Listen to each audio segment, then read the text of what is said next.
CG Vyapam में DElEd का exam दिया था। आप लोगों को बताना चाहता हूं कि आप लोगों का फर्स्ट राउंड का काउंसलिंग कंप्लीट हो चुका है और फर्स्ट राउंड के काउंसलिंग का आपका जो है मेरिट लिस्ट जारी हो चुका है। तो इस वीडियो में आप सभी को देखने को मिलेगा कि कितने नंबर कितने रैंक वाले स्टूडेंट का सिलेक्शन हुआ है।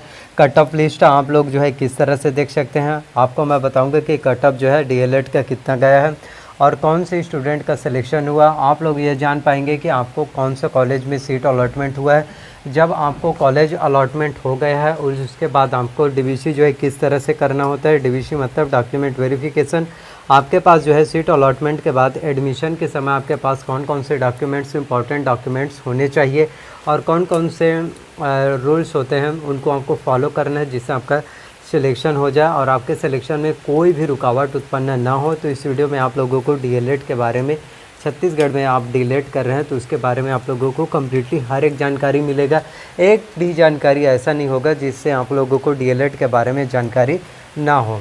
तो इस वीडियो को लास्ट तक देखिए जिससे आप लोगों को डीएलएड के संबंध में हर एक जानकारी जो है अप टू डेट जो है मिलता रहेगा और आप जो है आसानी से डीएलएड में जो है एडमिशन ले सकते हैं। तो सबसे पहले आप लोगों को बताना चाहता हूँ कि डीएलएड का काउंसलिंग जो है कितने चरणों में होता है, किस तरह से होता है। तो डीएलएड का काउंसलिंग आपका जो है 3 चरणों में कंप्लीट होता है।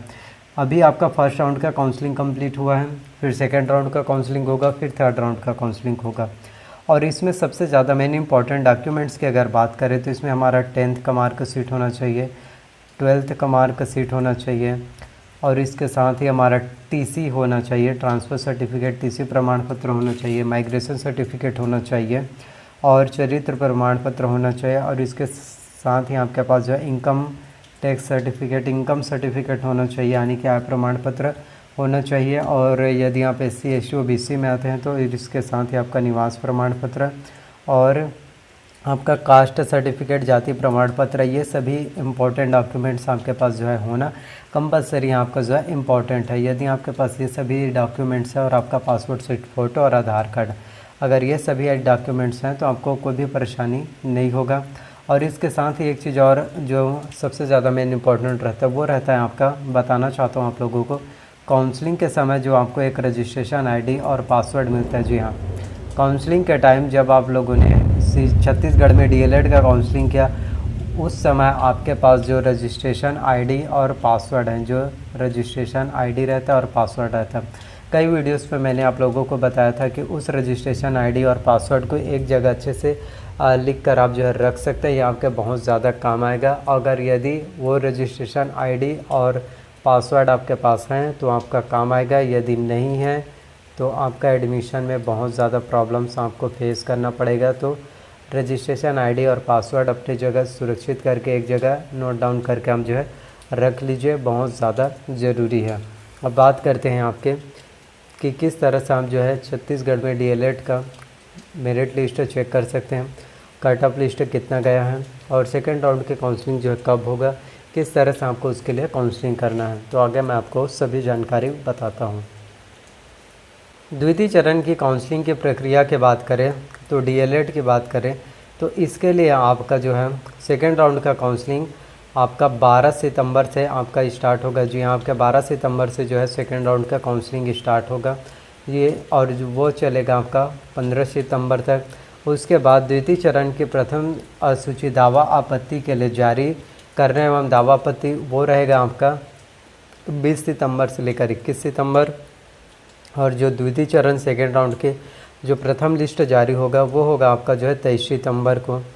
साथ ही द्वितीय चरण की सूची में आवंटित अभ्यर्थी द्वारा महाविद्यालय में प्रवेश के लिए निर्धारित डेट की बात करें तो वो है आपका 28 सितंबर।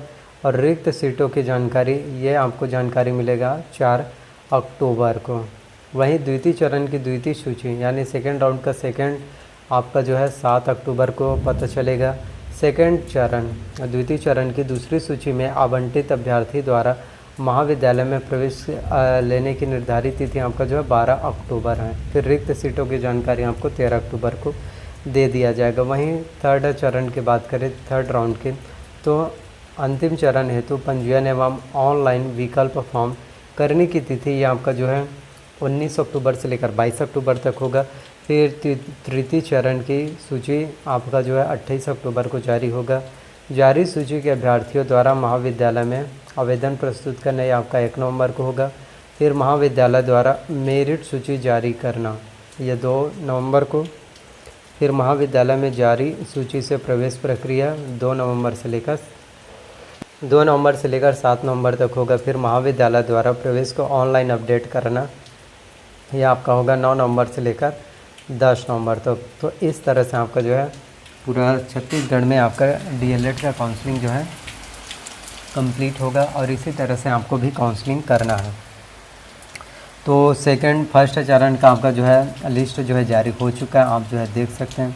आप जो है सभी स्टूडेंट जो भी डीएलएड करते हैं इसी वजह से करते हैं कि आप लोग जो है टीचर बन सकें। तो डीएलएड जब भी आप करिए, आप लोगों का सिलेक्शन हो गया है, सेकंड राउंड के काउंसलिंग करना, फिर थर्ड राउंड के काउंसलिंग करना। अगर जिन स्टूडेंट का सिलेक्शन नहीं हुआ, तीनों राउंड के काउंसलिंग करते रहना, किसी में एक में आपका सिलेक्शन ज़रूर होगा। और फीस स्ट्रक्चर की बात करें तो आपके डीएलएड का फीस आपका 1 साल का लगभग आपका 25,000 के करीब लगता है, 25 से 26,000। 2 साल करके आपका जो है 55 से 60,000 रुपये आपका जो है डीएलएड में हो जाएगा। और इसके साथ ही आपको बताना चाहता हूँ कि आपको जो है सिर्फ डीएलएड नहीं करना है, इसके साथ ही आपको जो है कॉलेज भी करना है, साथ में प्राइवेट कर सकते हैं।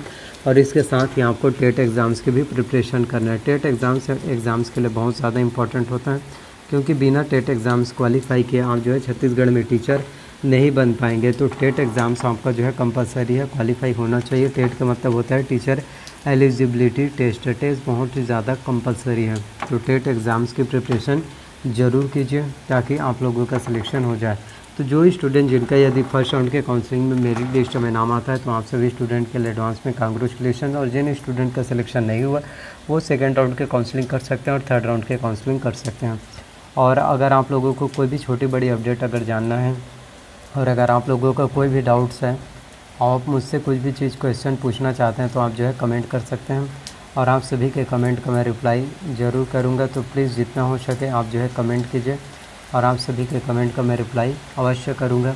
तो आई होप जितनी भी जानकारी मैंने आप सभी को सीजी डीएलएड के बारे में बताया वो सभी जानकारी आप लोगों को पसंद आया हो। अगर मेरे द्वारा दी गई हुई सभी जानकारी आप लोगों को पसंद आए तो प्लीज़ वीडियो को लाइक कीजिए, चैनल को सब्सक्राइब कर लीजिए, साथ में बेल नोटिफिकेशन को भी ऑन करके रख लीजिए ताकि जब भी मैं वीडियोस अपलोड करूं उसकी जानकारी जो है सबसे पहले आप सभी स्टूडेंट को मिल सके। तो प्लीज़ वीडियो को ज़्यादा से ज़्यादा लोगों तक शेयर कीजिए और ज़्यादा से ज़्यादा लोगों तक वीडियोस को पहुंचाएं ताकि उन्हें भी डीएलएड के बारे में जो है कम्प्लीटली जानकारी मिल सके। तो इसी तरह से मेरे चैनल्स पर आप सभी को वीडियोज़ जो है मिलते जाएंगे। तो बेल नोटिफिकेशन को भी ऑन करके आप जो है रख सकते हैं। तो डीएलएड के बारे में कोई भी जानकारी और चाहिए तो कमेंट कीजिए। तो मिलते हैं नेक्स्ट वीडियो में। सो थैंक यू आप सभी का और सब्सक्राइब ज़रूर कीजिए।